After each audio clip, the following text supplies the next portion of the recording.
तो ये कहानी है एक महानायक पॉलिटिकल लीडर की जो 150 करोड़ देश की आबादी को अपने मुट्ठी में रखकर अपने साथ चलता है। नाउ आई टेल यू, वो इंसान जो आज सिर्फ इंडिया में ही नहीं बल्कि पूरी दुनिया में अपने और अपने देश को रिप्रेजेंट करता है। Nowadays he is just not a name बल्कि आज एक ब्रांड बन चुका है।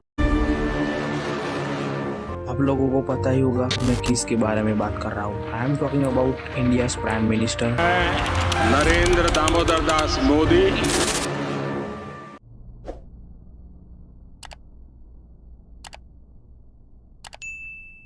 तो ये कहानी है एक ऐसे शख्सियत की जिसने कभी सोचा नहीं था कि आज वो क्या है। तो ये कहानी की शुरुआत होती है गुजरात के मेहसाणा जिले में जन्मे छोटे से नगर में पैदा हुए नरेंद्र की। और उनका जन्म 17 सितंबर 1950 में एक हिंदू परिवार में हुआ था और उनके पिताजी का नाम दामोदर दास मोदी था। वो रेलवे स्टेशन पे उनकी चाय की दुकान थी और उनके माताजी का नाम हीरा बहन मोदी था, जो घर के छोटे मोटे काम कर लेते थे, जो अपने भाइयों और बहनों में तीसरे स्थान पे थे और उनके टोटल 6 भाई बहन थे। और बात करें उनके प्रारंभिक स्टडी की तो वडनगर में कुमारशाला नंबर 1 स्कूल में उनकी पढ़ाई हुई थी और उसके बाद वो हाई स्कूल में BN विद्यालय में पढ़ाई की। और उनमें बचपन से ही लीडरशिप करना बहुत पसंद था, क्योंकि कोई भी स्कूल का फंक्शन हो तो सबसे पहले वो ही रहते थे।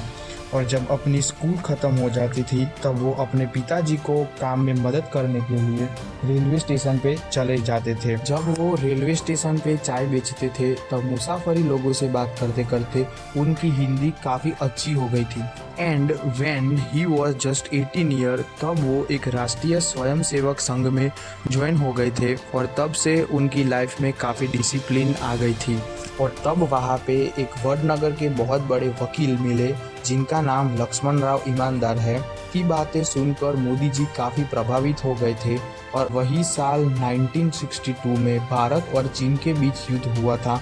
तब वो देखते हुए मोदी जी को ख्याल आया कि मुझे भी सैनिक में जाना पड़ेगा। तब उनके पास पैसे नहीं होने की वजह से वो कोई एकेडमी को ज्वाइन नहीं कर पाए थे, बट उनका वो सपना उन्होंने NCC में ज्वाइन होकर पूरा किया था। और उसके बाद उन्होंने काफ़ी सोचने के बाद उनको लगा कि मुझे कुछ हासिल करना है तो मुझे पहले मेरे कंफर्ट जोन से बाहर जाना पड़ेगा। तब उन्होंने 17 साल की एज थी तभी उन्होंने घर को छोड़ दिया था और वो अपनी ज़िंदगी में कुछ करने के लिए बाहर निकल पड़े। ऐसा है कि मेरा केस थोड़ा विचित्र है।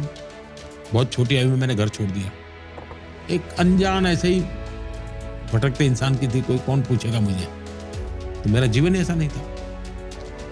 बहुत सालों तक बाहर घूमते हुए मोदी जी आ पहुंचे थे अहमदाबाद में, जहां पे उनको एक कार्यालय में नौकरी दी गई। वहां पे उनको साफ सफाई करने का काम मिला था, उससे उनका गुजारा भी हो जाता था। और वहां पे रहते हुए काफी टाइम के बाद उनका पहला आंदोलन बांग्लादेशियों को जस्टिस दिलाने के लिए, वो आंदोलन के तहत इंदिरा गांधी के चलते हुए जो लोगों ने आंदोलन में पार्टिसिपेट किया था उन सभी को जेल में गिरफ्तार करवा दिया था। उसमें हमारे नरेंद्र मोदी भी थे और तब उनकी उम्र 21 से 22 साल थी और तब भी उन्होंने जेल का प्रवास भी कर लिया था। जीवन के भी पहले आंदोलनों में से एक था।